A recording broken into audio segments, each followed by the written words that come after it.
Wild fire entertainment സിനിമയാണ്.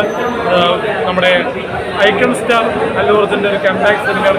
Variety entertainment, thrilling ആണെങ്കിലും പാട്ടുകളാണെങ്കിലും ഫൈറ്റുകളാണെങ്കിലും എല്ലാം കൊണ്ട് തന്നെ ഒരു മികച്ച എൻ്റർടൈൻമെൻറ്റ് സിനിമയാണ്. ഫസ്റ്റ് ഹാഫാണ് എനിക്ക് കൂടുതലും ഇഷ്ടപ്പെട്ട. സെക്കൻഡ് ഹാഫ് കുഴപ്പമില്ല കണ്ടില്ല. ഒന്നേക്കാളും ഒരുപടി മുകളിൽ തന്നെ എടുത്ത് സെക്കൻഡ് ഹാഫ് 320 ഓട്ടോമാറ്റിക് തന്നെ പറയും. അല്ലു അർജുൻ്റെ ഒരു ഫയർ എന്ന് തന്നെ പറയും. വൈൽഡ് ഫയർ രശ്മികളെ ഒരു ഫീലിംഗ് ആക്കിക്കും. സെക്കൻഡ് പാർട്ടിലെ ഫസ്റ്റ് ഹാഫ് ഗംഭീരമാണ്. ഇമോഷൻ സീനൊക്കെ വർക്കായിരുന്നു. ഇമോഷൻ സീൻസൊക്കെ അത്ര വർക്കായെന്ന് നമുക്ക് പറയാൻ പറ്റില്ല, എന്നാലും കുഴപ്പമില്ല, കണ്ടിരിക്കും.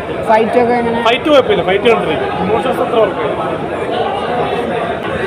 ഫയർ അല്ല, വൈൽഡ് ഫയർ എൻ്റർടൈൻമെൻറ്റ് സിനിമ. നല്ലൊരു മൂവിയാണ് കണ്ടത്.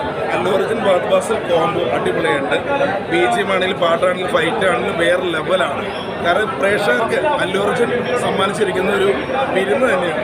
ആദ്യം മുതൽ അവസാനം വരെ ബോറടിയില്ലാണ്ട് കാണുന്ന ഒരു സിനിമയാണ്. ഇനി മൂന്നാം ഭാഗം വരുന്നുണ്ട്, അതിനായിട്ട് പ്രേക്ഷകർ കാത്തിരിക്കുകയാണ്. പിന്നെ അതിൽ പ്രത്യേകം എന്ന് പറഞ്ഞാൽ ഫൈറ്റ് അടിപൊളിയാണ്. ഫൈറ്റ് എന്ന് പറഞ്ഞാൽ നമ്മുടെ മേലൊക്കെ കോരി ധരിക്കുന്ന ഫൈറ്റാണ്, ഗംഭീരം. എന്തായാലും പടം എല്ലാവരും കാണുക, എല്ലാവർക്കും ഇഷ്ടപ്പെടുന്ന ഒരു മൂവിയാണ്. നെഗറ്റീവ് പറയും, പക്ഷെ അത് പോസിറ്റീവാണ്. പടം സൂപ്പർ. ചിലർ പറഞ്ഞാൽ ഞാൻ അല്ലു അർജുനെ പോലെ ഇരിക്കാന്നൊക്കെ പറഞ്ഞു. മാസ്റ്ററിൽ പറഞ്ഞല്ലോ പാർട്ടി ഉണ്ട് വേറെ മാസ്റ്ററിൽ. ഇങ്ങനെ ഒരു ഗംഭീരം ഞങ്ങൾ സ്വീകരിച്ചു, പടം സ്വീകരിച്ചു, ഗംഭീരം.